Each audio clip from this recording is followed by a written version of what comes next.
Good morning. This is Get Radio and welcome to the Business Brunch with Ben and Mike. My name is Ben Thompson, owner of Thompson and Terry Recruitment. And my name is Mike Foster, the Entrepreneur's Mentor. And together we also run the Oxford Business Community Network. Now for today's show, over to you, Ben. Thank you very much, Mike. If you're a regular listener and just tuning in, you're wondering what we're all talking about, because our show aims to introduce you to local trusted experts, whilst also discussing topical business impact on the local businesses. And on today's show, we have a slightly different guest. We have Mike Foster, the Entrepreneur's Mentor, who is actually the Mike in the Business Brunch with Ben and Mike.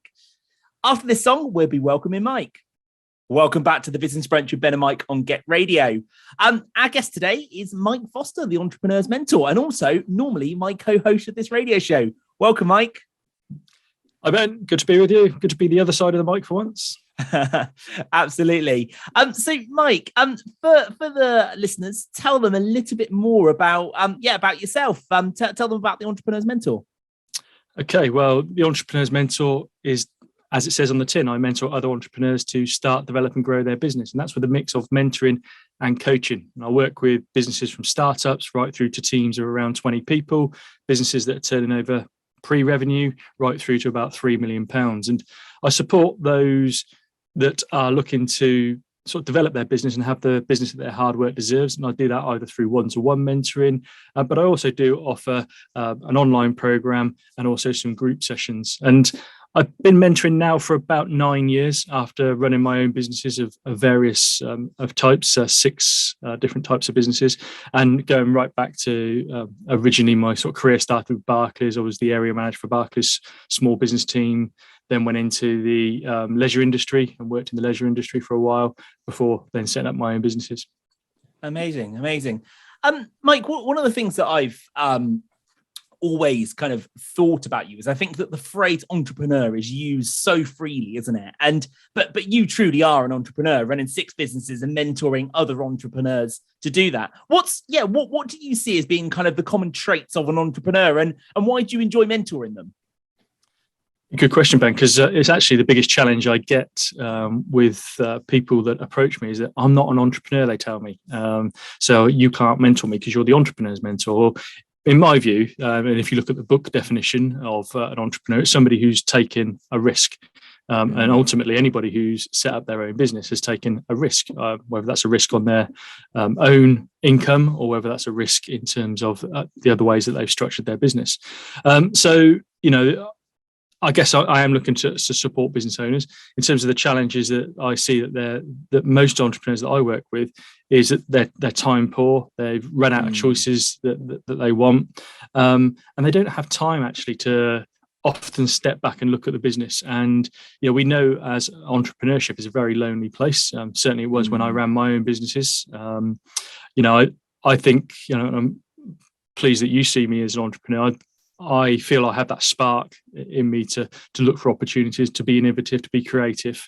And that's something that if you look at the different types of businesses I had, from a bookkeeping accounts business to a training company to a consultancy to an indoor soft play centre, there's no commonality really between those businesses and their markets. But actually the commonality is the ability that I think I bring to the table is the ability to see a business model, to see a strategy, and then get that executed and implemented, and get good people around you to do that. And that's what I try to do with my clients now, is that rather than it being a lonely place for them, give them an additional ear, an additional pair of eyes. And really the reason why I position myself as a mentor, because I think there's a lot of coaches out there. I personally had some interesting experiences with coaches whereby I'd engaged a coach to support me, and they would just sit in front of me going, so what do you think and how would you do that? And I found that quite a frustrating experience. When I did my market research about how to position my businesses were finding the same. And so therefore I do coach people. I will ask those questions. But if I see people thinking, okay, they need a spark or something to fuel their own ideas, then I use an example, a case study, some of my experience. And as you say, I've ran my own businesses, but I've mentored and supported many more across the years. Really pleased, actually, Mike, that you touched on that latter bit, because I think that having worked with you and found so much value, I've always thought that your biggest selling point and your biggest differentiator is the fact that you are a mentor and that you are coming from the experience of doing it. So rather than, as you say, what would you do? What would you do? Would you do? Or as some organizations say, you must do this, you must do this, you must do this. You very much have that blend, and you very much have that, in my experience, or and kind of chatting it through. Just for the listeners, can you just kind of give sort of a little bit of an overview of how your client relationships work? And I appreciate they're probably bespoke to each relationship, but in terms of what does it look like to take on a mentor? What does it look like if a business owner is listening and thinking, do you know what, that sounds good, I could do with that? What is the process from start to finish? I think everything is bespoke, in terms of what I offer. There are some people that do a similar role to me that have a very set program, or whatever type of business you will go through similar steps. Everything I do is bespoke. I start with a kickstart questionnaire, which draws out some of the key issues that I feel that the clients may be facing. So we talk about, in the questionnaire, what's important to them, what's their why, what's their purpose, where the business is now, what's the current challenges for the business, what do they perceive the challenges to be. I've got a couple of other tools that I use, like the business model canvas, that draws out different elements, and then everything is totally bespoke. Yes, I do have some templates and some tools that I could use with my clients, but not every single client gets every single tool. They're brought out at the appropriate time, whether we're talking about their team, whether we're talking about their numbers, whether we're talking about their marketing or their sales. And what I'm looking to share with my clients is my broad experience and my knowledge. I think how it tends to work is that we have the standard, what I'd call the accountability. So people commit to the actions that they're going to take away from a session with me, ready to execute. I'll reflect on those. How did they get on? I'm not a knuckle rapper. I don't tell people off for not completing executing their tasks, but we do reflect to say, okay, well, what got in the way? What stopped you? What distracted you? What interrupted you from doing those? And what can we learn from that? What can we take away so that doesn't happen for you again? And in all my sessions now, we have what we call top of mind. So what's top of mind for you right now? What's stopping you from doing what you want to do? What's making you procrastinate? What's frustrating you, keeping you awake? Because I believe that if we can get that weight off of someone's chest, the weight off their shoulders, then you can actually get on and concentrate with your business. So I guess it's a little bit of looking at their plan and where the journey that they're looking to go and the direction of travel, and helping that business owner to break that down. Because I do look forward, I do get my clients to look forward and look at their vision, but I try and pull that back and say, okay, well, where do you want to be in a year's time? A line in the sand, where do you want to be that keeps you on that trajectory to where you need to be in the longer term? And then once we've established where you need to be in a year's time, let's go on shorter sprints. So let's look at your 90-day plan and then 30-day sprints and say, okay, what do we need to focus on? What I call your high payoff activities for the next 30 days. There's some really good points there, really good points. And I think we should definitely talk more about those after the break. But before the break, as the listeners will know every week, each of our guests get to pick a song for the radio. So tell the listeners your song choice and why did you pick it? So my first song choice is Empire State of Mind for Alicia Keys. I think it's because it's referenced to New York. It's one of my favorite cities in the world. I get a certain buzz from visiting New York every single time I go there. And as they say, it's where dreams are made of, and I've absolutely loved every single visit. It's my first song choice.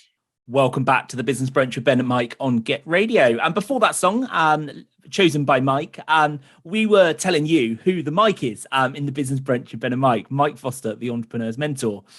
So Mike, welcome back. Before that song, you were talking quite a lot actually about those key activities and focusing on kind of getting that year goal down to kind of 90 days. What I'd be quite interested to kind of learn more about really around that is what do you see as being the kind of the common kind of walls or stumbling blocks for entrepreneurs in order to kind of stick to that plan? And what do you see as the challenges almost? I think quite often the biggest challenge is the separation of the famous phrase of working in the business or working on the business. It's very easy. And I think one of the biggest challenges for business owners, entrepreneurs, is to let go and delegate or outsource. Or if they have, then they end up micromanaging because can they ultimately trust people to do it the same way as that they would have been doing, etc. So I think that's first and foremost the biggest challenge. I think then there's a danger then of getting caught up in the what I call the micro detail. So rather than looking at the bigger picture and where we're striving to get to, you're day and day looking at delivery, execution, delivery of the promise to the customer. And actually, when you're that focused, you don't actually move the business forward. All you actually do, in my opinion, is just keep doing the same thing week in, week out. And one of the sayings that I do like is, if you always do what you've always done, you always get what you've always got. So it's about getting your head up above the parapet, looking forward. If that's not your skill set, then why not bring somebody else in the business to help lead the business and do that for you? And I think it's about, also as a business owner, having a clear vision about what it is that you're trying to achieve, your why, your purpose. Share that with all your stakeholders. So that's, your team, whether you've got additional shareholders, other customers, supply chains, suppliers, etc. All those that have got an interest in the business. Because if you can explain it with clarity, other people will get engaged and want to be part of that. And I think once you have that clarity, you get really clear on what interrupts you or distracts you. And I use a tool with my clients, a really simple tool called an interruptions log, which is one piece of paper, a line down the middle. On the left-hand side, it's those things that have interrupted you. And on the right-hand side, it's the things of why they interrupted you. And like I say, if you're really clear about what it is you're striving to achieve, the interruptions and distractions become really simple, and you can then log these. And you'll get a common name down the left-hand side. It may be a member of your team, a supplier, customer, even a member of your family that's constantly interrupting you. And if you see a common name down there, then you can educate that person, you can communicate that with that person, and work out a different way about how they could communicate with you rather than interrupting you every single time. Then you look down on the right-hand side and you'll start to get a pattern of the reason why people are interrupting you. And this is where you again start to pick up the reason why people aren't getting from where they are now towards closer to their vision. And that might be something that needs automating, it might need outsourcing, delegating, it might just need the system or process improving. It might be that you've not given enough permission to the people that you employ to make the decisions, so therefore they have to interrupt you to get that decision made, and that's a very common one in itself. So it's about sort of closing that gap between where you are now and the desire about where you want to be, and managing your time as best as you can. Absolutely.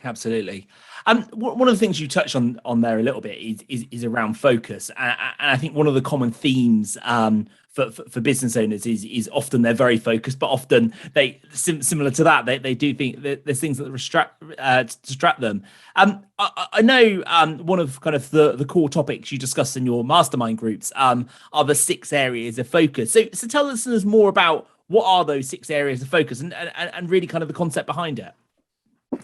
Yeah, I think there's so many things we could be focusing on as business owners, and over my years of experience, I've just sort of narrowed that down to sort of 6 core areas, as you say, I focus on in my mastermind groups. And they are, first of all, vision. And again, I've just touched upon that in terms of that clarity of vision that you have. And I do get surprised how few people can, with crystal clarity, explain what their vision truly is. The second area is your people, making sure you've got the right people in the right seats for your business, whether that, and I personally use the phrase team to be wider than those that are just on your PAY who you employ. So that may be your trusted advisors, that might be your supply chain, for example. Then there's a section that I sort of encourage businesses to think about in terms of focus on the data that they have in their business. Quite often we don't use the data in our business. So, that might be as simple as our Google Analytics in terms of our website visitors. And a lot of businesses will look at how many visitors did I have, how long did they stay on my website, how many pages did they look at. But can we dive a bit deeper into that data and establish, what's the journey that they've taken through our website? What pages have gone to there, where have they dropped out, and where can we establish that? And also in our data, in terms of if you've got a sales process, you might have a 6-step sales process. What does our data tell us about where people are dropping out, so that we can improve those different steps? A fourth area I look at is traction. How do we build traction towards our business? How do we get people to lean towards us with interest? So that's making sure that we've got a clear marketing strategy, making sure we're using the right channels to pull people towards us with interest, and also the right tactics are relevant to the people that we're trying to attract. So we know clearly who we're trying to attract in terms of the personas, and then we understand where do they hang out, how do we attract them. A big area is around systemization, looking at your systems and your processes.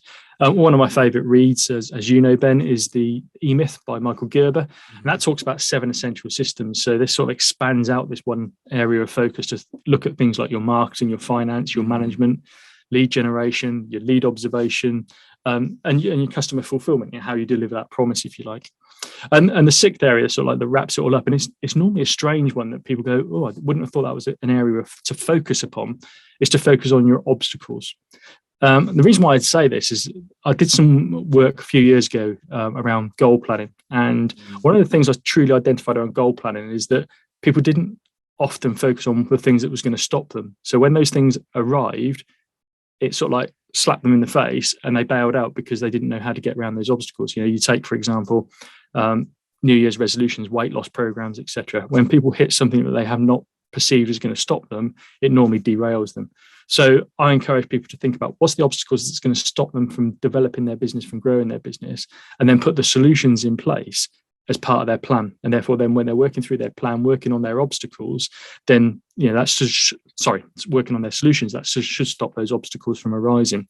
And a great way of looking at your obstacles is to use what I use as a tool called the risk register, where you list of all those things that are risks to your business, those things that are real risks to your business, and look at the likelihood and consequences of those obstacles so you can prioritize those in terms of the ones that you want to focus upon.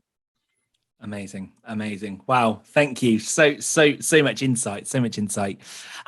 Let's have a break. The signal of a break is you get to pick another song, Mike. So what's your second song choice, and why did you pick it? I think this time I'm going to choose a song that some people have seen me lip sync or sing to in my karaoke.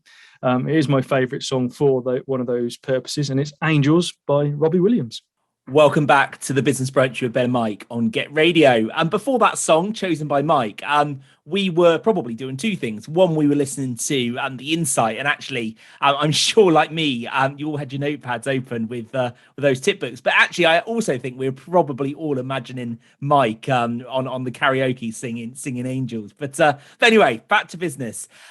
Mike, one of the big things that I think that we all see in business, whether that be on programs like Dragon's Den or whatever else, we hear about the numbers in a business, and I think certainly from my point of view, I always hear turnover, and certainly my perception has always been surely profit's more important. But I guess from your point of view, I'd be interested to hear the real numbers in the business, and what are the kind of the key numbers that business owners should be considering?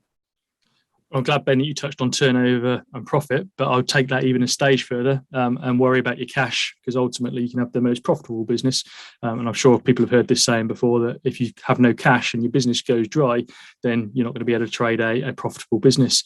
I think the thing for me about knowing the numbers, and it's quite interesting when you reference Dragon's Den, a lovely entertainment program, although I must admit the new guy on there has made it a very interesting watch, I think, is that when they get challenged about do they know their numbers, the dragons get really disinterested, don't they, when someone can't do that.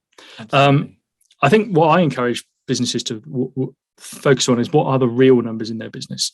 So too many businesses are focused on basically turnover, profitability, and outcome in terms of the net profit. So, looking at their margins, etc.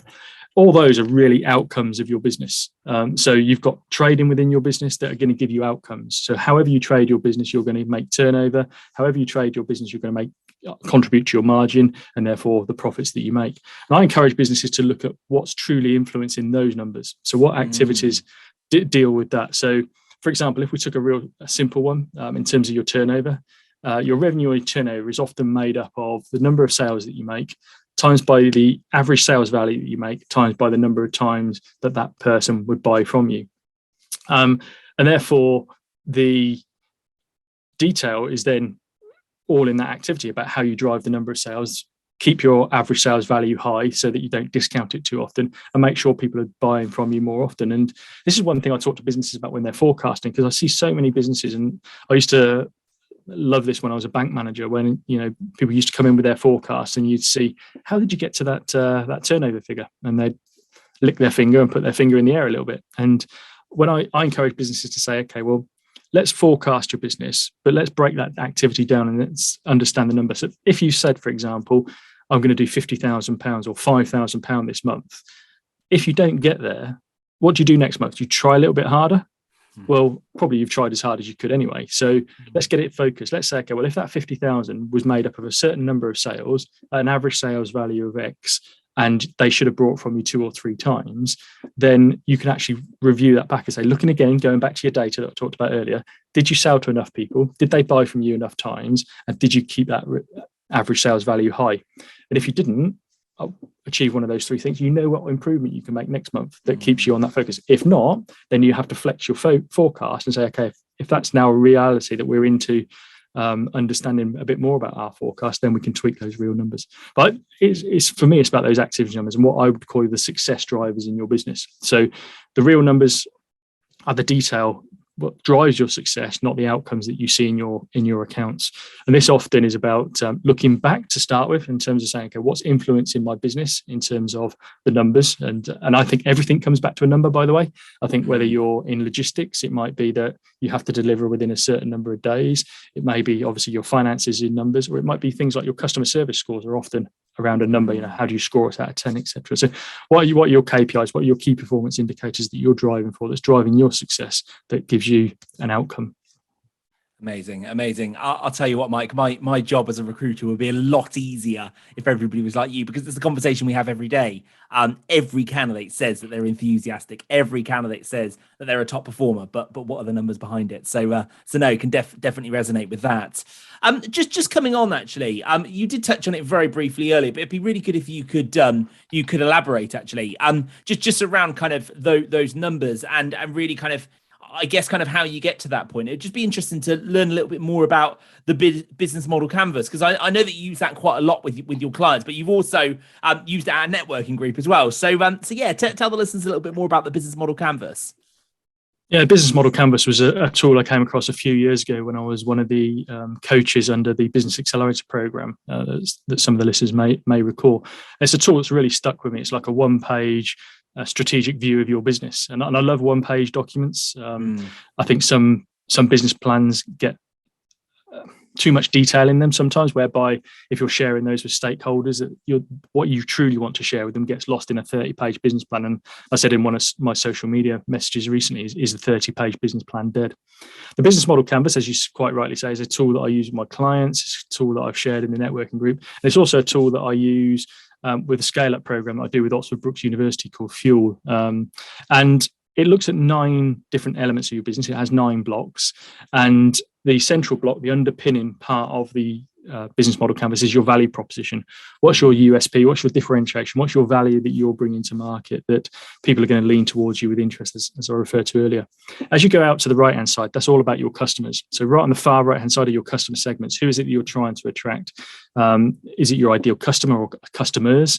Is there different customer segments you're trying to pull towards you? Once you've identified your customer segments, yes, you might need to tweak your value proposition for those different types of customer segments you've got, because obviously one might be consumer, one might be business, for example. But then it links those sections by your channels. So what channels are you going to use to take your value proposition to market? So, is it online channels, offline channels, traditional marketing, or digital, for example?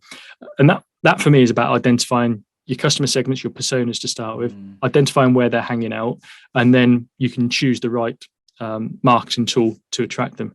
Again, many examples where people are trying to attract online spending online Google ads, where actually their market aren't online majority of the time. That's the right hand side is completed by what's classed as the customer relationship. So it's a nice little loop, is that you take your value proposition out to market through the channels to your customer segments, and then you build relationships with them, you get feedback from them, and that creates some feedback for you for your value proposition. And if you get the right hand side right, the box right at the bottom is about your revenue, the revenue you're generating out of your customer base. If you then dive over to the left-hand side, that's all about the delivery of your promise. How do we deliver the promise that we've made within our value proposition? So that's your key activities, your key resources, and your key partners. Your key resources are predominantly what's within the business. That might be the people you employ. It might be your systems, processes, cash, your intellectual property. Your key partners are those external to your business. It might be your supply chain, your advisors, people like that. And again, if you keep the left-hand side really lean, that drives the bottom left box, which is your cost box. And no surprise, the revenue and cost box has a line that separates them, and that's dead in central with the value proposition. And therefore, that's your profit for the value that you bring to market. Amazing. Really, really, really insightful. We might have to do this next question in two parts just because of timings for a break, but I'm going to touch on that a little bit. It's one of the things that I hear consistently for business owners, and I think something that you're really good at is around lead generation. You know, how do I get more leads, or how do I get referrals at a higher value? So yeah, tell the listeners more about kind of your experiences around kind of lead generation focus, and yeah, what would be kind of your advice and experiences in that area? Yeah, I think part of it comes back to what I was saying about my broad experience, is that, 30 years of supporting SMEs from a number of different roles from my days at Barclays. And when I sold my businesses, I wanted to have a boardroom leadership role where actually, if I sat around a boardroom, nobody would pull the wool over my eyes. So I've developed my experience in sales, marketing, operations, health and safety, and held roles and senior positions in all of those. And I think what I've sort of established in terms of the lead generation focus, building on my own experience of running my own businesses, is that we all have limited resources in terms of time and money for our marketing. And, we don't want to waste that. And actually too many waste it by doing what I class as the nice things. The only people that don't have limited resources are people like McDonald's, if you like, who are doing their sort of brand marketing, etc., getting their name out there. But most of us have got this limited resource in terms of time and money. So importantly for me, I think the learns for me is about know your value to start with. Going back to the business model canvas we just talked about, what's your value proposition? Why do people buy from you? What's your unique selling point, your differentiation, the value that you're bringing to the market? Then I think it's important about making sure you truly know your market, not just doing one-off research or asking your friends and family what they think about your business, but truly doing market research with your target customer who you're going to market to. I do believe that actually do your market research that way, you will pick up work doing that way. But it does establish, what you know about your market, the knowledge you have with the market, but it also keeps you in touch with the changes that you're going to see across that marketplace. Then I think it's coming back to something I mentioned earlier again, is about profiling your ideal customer, what those personas looking like. And it might be multiple personas. And when people profile the personas, I see a bit of a mix, actually. I see some people keep it very basic and don't have enough information to play with, or some people get really complex and lose the detail. So there's a sort of a middle ground in terms of getting the right amount of detail about your persona. Who are they, in terms of the individual? Have they got a particular role? Have they got particular interests that they follow? And again, establishing where they may hang out. I think also when you're developing your product or your service is making sure that your product development aligns with your market development, so that you're tweaking your product development each time you hear something new from your market about something that they have heard from your research or your questioning you're doing. So again, you're not suddenly you've developed a product and then you want to take it to market and actually nobody actually wants to buy that anymore. And one of the key things I think is basically understanding the pain, problem, fear, want, need or desire of your customer market. What is their pain, problem or fear, want, need or desire from you as a solution provider? And what is the solution that you're bringing to market to eradicate those or meet that want, need or desire? And again, if we can choose then the right tactic to make sure that we're hanging out in the right place. And a book that I recommend is called Traction by Gabriel Weinberg and Justin Mars. And it talks about 19 different ways that you can build traction and pull people towards you with interest. But one of the early paragraphs talks about making sure in business you don't dismiss the things in your business because of your personal traits. So for example, I don't like clicking on Facebook adverts because they just fill my feed up with the stuff that I want to read. That's me personally. I don't click on pay-per-click adverts on Google because I know they've been paid for, not necessarily earned. I don't like receiving telesales, so I might not do telesales, for example. So they're all things that might be the best thing for my business, but actually I've dismissed them already for my business because of the way that I think, not the way my customers think. And I think one of the key things of identifying with your customer is what is their journey? What's your customer's journey? And make sure you appreciate that customer's journey right through awareness, consideration, purchase, retention, through to loyalty, and how that customer journey may evolve and actually the relationship changes through that. And making sure then that your sales funnel matches that customer journey so that you have steps that you can align with that customer's journey, so that when your customer's trying to get to know you in terms of building that awareness about you, your sales funnel is serving certain information in a particular way to them. When they then move into, and that might be your marketing, then when they move into the consideration before the purchase stage, then that's starting to move towards your sales and building your sales funnel. And again, you may have, as I talked about earlier, certain steps within your sales funnel that says, okay, somebody comes into my sales funnel, these are the 6 steps that I'm going to take them through as a journey, and it may be different communications, different styles, etc. And that enables you to measure your success of your sales funnel, but also know where the fallout points are, so that if you know that they fall out at, say, step 2, step 3, step 4, you can then identify, again, your data has told you that. So actually, well, if all my prospects fall out at step 2, which is an email that I send out, that email has got to be changed. Or if they drop out at step 4, that's a telephone call, then I need to change the wording that I'm using on my telephone conversation. Amazing. Very, very insightful as always. Let's go to our final break. So your final chance to pick a song for the listeners, Mike. What's the third choice? Well, I'm so grateful that I had 3 choices, because choosing one is always difficult as before. But my third choice is "Man in the Mirror" by Michael Jackson. Actually, the first album that I brought with my own hard-earned cash was "Bad" by Michael Jackson.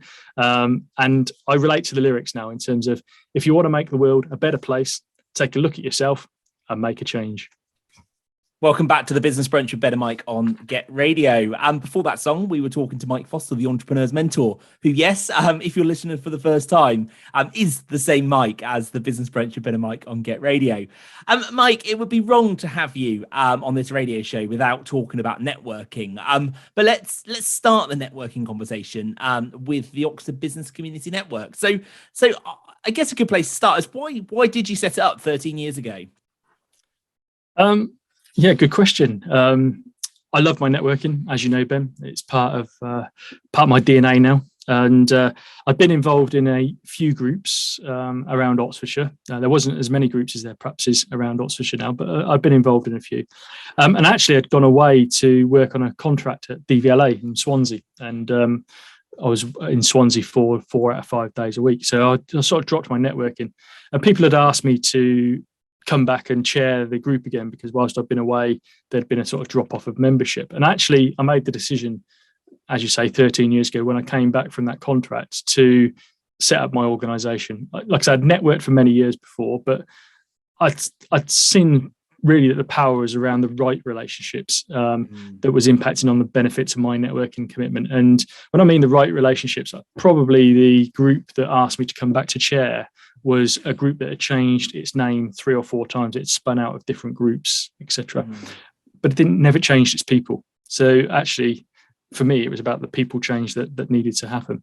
And because I've shared the story with you before, but I wanted to create an organisation where people truly brought from people, not just a label that we represent. We're not, Oxford Business Community Network is not a single seat group. So we can have more than one accountant in the room, more than one marketing person, more than one coach. And as you know, I'm open to coaches in the room, because I believe competition at networking is real. It's real life. If you're in a single seat organization, you have no competition. How's that real to the business that you're in? So I also think it's healthy. And in my view, it's useful, because ultimately, if there's more than one coach in the room, or more than one mentor in the room, person that I think I have a relationship with buys from that other person. That is a learn from me. So I have to understand, what it is. Was it my messaging in my 60-30 seconds, or was it in the way that I've engaged with that person as an individual? What's my learns from there? So that's really the sort of background to why I set Oxford Business Community Network up all those years ago. Amazing, perfect. And one of the things that we do quite regularly on the show is ask our experts to give a top tip. And actually, for somebody that probably is the most well-known networker in Oxfordshire, what would be maybe a couple of kind of networking tips that I think would be kind of quite a good way to kind of come towards the end of the show? Yeah, what would be kind of your advice to the listeners who may already be networkers, of how they could improve their networking, or indeed may not be networkers and would like to kind of start that networking journey? Focus predominantly. Making sure that you're going to events with the right purpose in mind. I believe that it's about going to events to establish who you want to build relationships with, whoever we are, we will always find that there's probably 10-20% of people within a network that are going to be of value to you and your business, whether that's for referrals, whether that's to work with you, to refer you to, and it's establishing who they may be. And so I do a lot of work with my clients, and we've done it recently with people in the network to establish who do you have in your ideal network. And when I talk about networking, I break the word networking down. So first of all, it's about who is your network, who do you want in your ideal network, whether that's specific names because they're influencers, or whether they're types of businesses that correlate with you, share the same customer base, could make potential referrals or buy from you. Once you've created that network, for me, it's about throwing a net over the top of them and saying, okay, well, how do I keep those people in my network and stop them sort of wriggling out and keep them in effect selfishly? What do they need from me to keep them engaged with me? How do I keep myself front of mind in their face, if you like? Then you have to, the hardest bit is the work. How do you work your network? Because quite often I see that people go to events, they think that's the hard work done, but actually the hard work is following up with a one-to-one. It's following up, keeping engaged, keeping people engaged with you, keeping yourself in front of mind, but reminding them all the time about what type of work it is you're looking for, how you can add value, what the solution is to your type of customer's pain, problem, fear, want, need, or desire, as we were talking about earlier. And I do believe, tongue in cheek a little bit, but it can be the king of your marketing if you get your networking right. So for me, it's all about focus. Who do you want in your ideal market? How do you work those contacts to be beneficial to yourself, and how you can support them in terms of their objectives? And I think quite often it's about, I have this sort of little scale in my mind, if you like, that says, okay, this is someone I've met for the first time, and this is someone at the other end of the scale, which is someone who would be interested in referring me without even thinking about me. But what do they need in the interim from me? And we know, Ben, that many people network not just for basically lead generation. It might be about finding suppliers. It might be just about the social element, and it might be about finding trusted suppliers for other people within their customer base.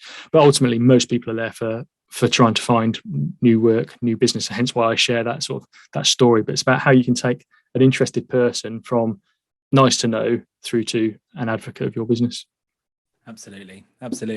No, amazing. And certainly for me, it's been it's been a real pleasure, actually. This show over the last kind of year with you, or more than a year, 14 months now, but it's been really nice kind of listen to your kind of expertise and knowledge for the listeners. I know that when we go onto the show, onto the breakfast show every sort of Thursday or Friday to preview the show, Rich always jokes about the listeners should have their notepad out, making some notes of things that they can go and implement. And this show has been, has probably been the record for the number of tips. So no, thank you, Mike. But no, unfortunately, it is the end of the show. So thank you so much to Mike, our guest for the first time on the Business Brunch with Ben and Mike on Get Radio. Thank you for your time and your contribution to your discussion. But actually, Mike, I think I've done enough this morning. So back over to you to co-host and end the show. Thanks, Ben. Thanks for your questions. I'll get you back another time. You've been listening to the Business Brunch with Ben and Mike on Get Radio. We're back next Sunday with brand new guests discussing more topical issues impacting local businesses. And next week, we're joined by Russell Downing of Fidelity Energy, Ben Fleetwood of UE Car, and Paul Mabbott of Jennings. And we'll be talking about issues surrounding business costs and savings and going from energy to going green. So enjoy the rest of your Sunday, and we'll see you next week.